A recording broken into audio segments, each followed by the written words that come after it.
Sir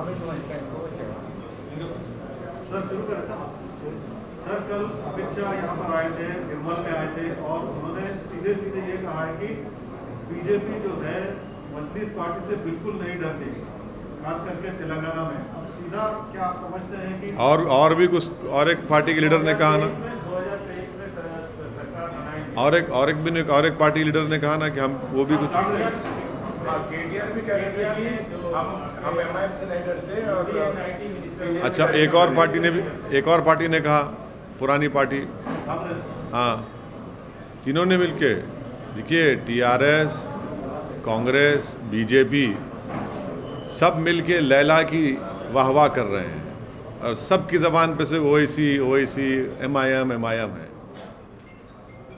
इनको हमारे सिवा कोई नज़र आता ही नहीं है ना। क्या बात है यार, अच्छी बात है, चलिए, मगर इनको हम इन तमाम को बोलना चाह रहे हैं कि हम भी किसी से नहीं डरते, हम सिवाय अल्लाह के किसी से नहीं डरते, बस। और क्या है, पॉलिटिकली क्या समझते हैं कि बीजेपी जो है आपको टारगेट करके पॉलिटिकल माइलेज ज़्यादा देगी? देखिए अमित शाह साहब को, होम मिनिस्टर को बड़ी तकलीफ़ है कि वो हमारे कॉन्स्टिट्यूंसी में आए थे, चार मीनार के दामन में आए, दोनों वार्ड लूज़ कर गए। उत्तर प्रदेश के मुख्यमंत्री को हमारे कॉन्स्टिट्यूंसी में 4 घंटे फिराया, कुछ फ़ायदा नहीं हुआ, हार गए। तो उनको वो बड़ी तकलीफ़ है, इसीलिए वो अपनी तकलीफ़ का इजहार कर रहे हैं। दूसरों को भी तकलीफ़ है, तो हम भी किसी से नहीं डरते। ये बार बार ये लोग डर की बात क्यों करते? डरने की बात, डेमोक्रेसी में डर क्यों हो रहा है? और डेमोक्रेसी में माइनॉरिटीज़ को कॉन्फिडेंस दिलाना ना, आप तो मेजॉरिटी हैं, आप तो रूलिंग पार्टी हैं दिल्ली के, आप तो शाह साहब हैं, तो आपकी ज़बान से डर क्यों निकल रहा है? आपकी ज़बान से तो उम्मीद की बात होनी चाहिए। क्या आपसे डर रहे हैं सर वो? नहीं, मुझसे क्यों डरना चाहिए? मैं कह रहे हैं कि यहाँ की सरकार आपसे डर के लिबरेशन डे नहीं मना। अरे भाई, वही सरकार के एक मिनिस्टर कह रहे हैं हमारे बारे में, दूसरी पुरानी पार्टी कांग्रेस भी, कल तीनों पार्टी हमारे बारे में बोल रहे हैं। ये क्या सुबह शाम क्या इनको ख्वाबों में हम ही नज़र आ रहे? क्या दूसरा को नज़र नहीं आता क्या इनको अपने ख्वाबों में? सर, अमित शाह ने कहा है कि 2024 में बीजेपी तेलंगाना में सरकार बनाएगी और ऑफिशियली लिबरेशन डे मनाएंगे, तो आप उस पर क्या कहना चाहते हैं? क्या बीजेपी यहाँ पे सरकार बना सकती है? देखिए, जीएचएमसी इलेक्शन में बीजेपी कुछ नहीं कर पाई, थोड़े सीटों में इजाफा हो गया। सुनिए ना, कोविड की दूसरी वेव आई नरेंद्र मोदी सरकार की गलतियों की वजह से। जब कोविड की सेकेंड वेव में पूरा तेलंगाना और हैदराबाद फंसा हुआ था, ये कहीं पर नज़र नहीं आए बीजेपी वाले। हाँ, तीसरी बात ये है कि एमएलसी का इलेक्शन हुआ, उसमें बीजेपी बुरी तरह हार गई, सिटिंग उनका कैंडिडेट था, बीजेपी हार गई।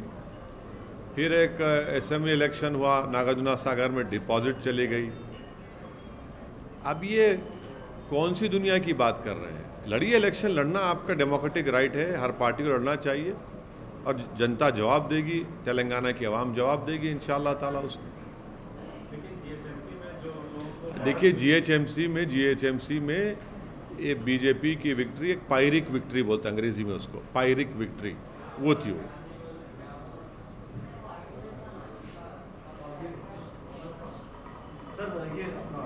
प्रधानमंत्री जो सीईओ मीटिंग में कहे कि वो भी रेडिकलाइजेशन के खिलाफ है और मॉडरेट जो है बात को पसंद करते हैं।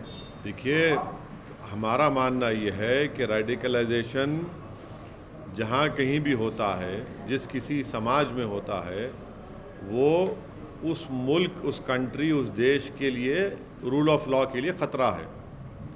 हम प्रधानमंत्री से ये जानना चाहेंगे कि कानपुर में एक 10 साल की लड़की अपने बाप को बचा रही थी, एक मॉब जमा होकर मार रहा था उसको, वो क्या रेडिकलाइज नहीं हुआ मॉब? वो एक आदमी चूड़ियाँ बेचता है तो उसको चूड़ियाँ बेचने की इजाज़त नहीं है क्योंकि उसका नाम मुसलमान है, क्योंकि वो एक मुसलमानों में ओबीसी मंसूरी बरादरी से उसका ताल्लुक़ है, उसका ताल्लुक़ चौरी चौरा के बुज़ुर्गों से।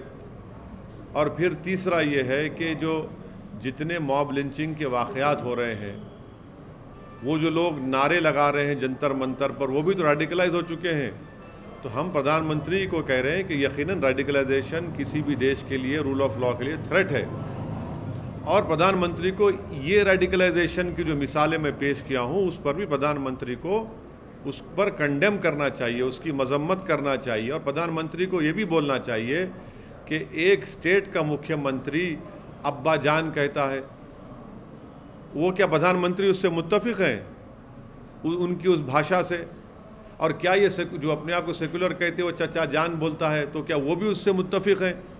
ये लोग रेडिकलाइज नहीं हुए क्या? ये भी रेडिकलाइजेशन है। तो प्रधानमंत्री से हम उम्मीद करते हैं कि वो इन तमाम रेडिकलाइजेशन को भी नोटिस लेंगे और इसका रोकथाम करेंगे। अब प्रधानमंत्री की जो स्पीच रेडिकलाइजेशन SCO में हुई, हम उनसे जानना चाहते हैं कि अमेरिका ने तालिबान के लीडर्स को उनके ट्रैवल के लिए एग्जेम्पशन दिया है, तो क्या प्रधानमंत्री अमेरिका के इस डिक्टेट को मानेंगे, फैसले को? हम ये इसलिए पूछ रहे हैं क्योंकि भारत यूनाइटेड नेशन की सैंक्शन कमेटी का चेयरमैन है। तो क्या अमेरिका के हुक्म पर, क्या भारत अमेरिका के हुक्म को मानकर तालिबान के इन तमाम लीडर्स को डिलिस्ट करेगा, या फिर इनको UAPA की टेरर लिस्ट में इनका नाम शामिल करेगा? ये प्रधानमंत्री को बताना पड़ेगा, क्योंकि अमेरिका ने तालिबान के लीडर्स के ट्रैवल के एग्जेम्पशंस दिए हैं। तो फिर क्या हम भी उसको मानेंगे क्या? ये देश को बताना चाहिए मोदी सरकार। सर, ये चाचा जान की बात कर रहे हैं तो हाल ही में राकेश टिकैत ने आपके ऊपर भी टिप्पणी की थी कि चाचा जान जो है सपोर्ट कर रहे हैं BJP को, लेकिन आपने तो पहले फार्मर्स के पक्ष में बोला था, फार्मर स्ट्राइक के। तो क्या ऐसी बात हो गई कि राकेश टिकैत? नहीं, आज भी मेरा मानना ये है कि जो फार्म लॉज बनाए गए वो भारत के संविधान के, भारत के आइन के ख़िलाफ़ है, और वो किसानों के मफाद में नहीं है, बल्कि वो बड़े इंडस्ट्रियलिस्ट को उससे फ़ायदा पहुंचेगा। आज भी हमारा स्टैंड वो है, उसमें कोई स्टैंड में तब्दीली नहीं आई। अब देखिए, ऐसा है ना कि ये इनका माइंडसेट है। इनको लगता है कि मुसलमान को इस तरह से पुकारो, तो चाहे वो उत्तर प्रदेश के मुख्यमंत्री हों या ये मौसूफ हों, ये इनकी मानसिकता को, इनके माइंडसेट को का इजहार करता है, जिसमें मुसलमानों से कूट कूट कर नफ़रत भरी हुई है। तो मुझे कोई फ़र्क नहीं पड़ता, ये देश देख रहा है, उत्तर प्रदेश के मुसलमान इसको सुन रहे हैं, देख रहे हैं, और इसको अंग्रेज़ी में कहते हैं डॉग विजिल पॉलिटिक्स। उर्दू में तर्जुमा करेंगे तो कुत्ते की सीटी की सियासत इसको कहते हैं। इसी में ये इंडल्ज कर रहे हैं और ये देख रहे हैं लोग। तो राकेश टिकैत के बारे में आप बोल रहे हैं कि वो भी मुसलमानों के खिलाफ, देखिए जो इस तरह की बातें करते हैं, इस तरह के शब्द का इस्तेमाल करते हैं, वो सिर्फ मुसलमानों के खिलाफ इस्तेमाल करते हैं ना।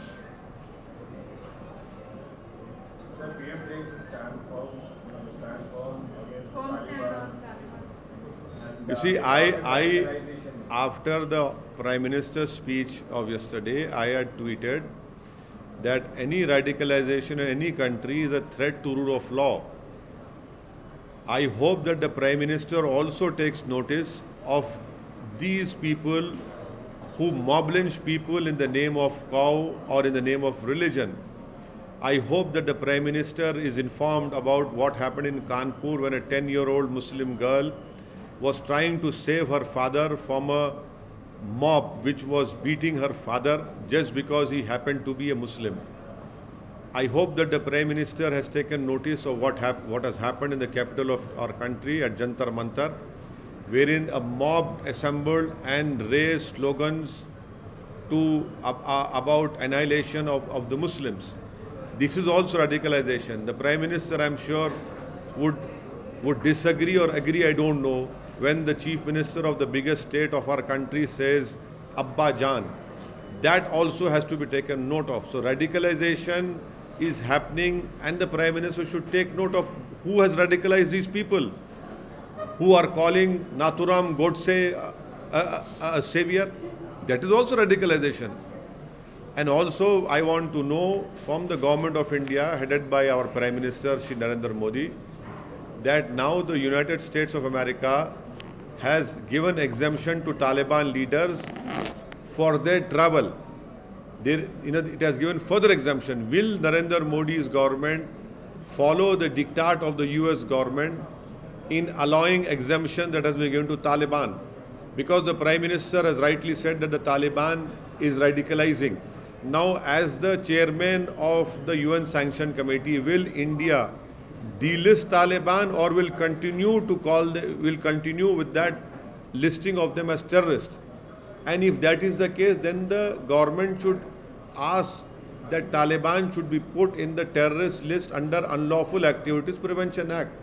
I hope that the Prime Minister will respond to it and their government will respond to these two things.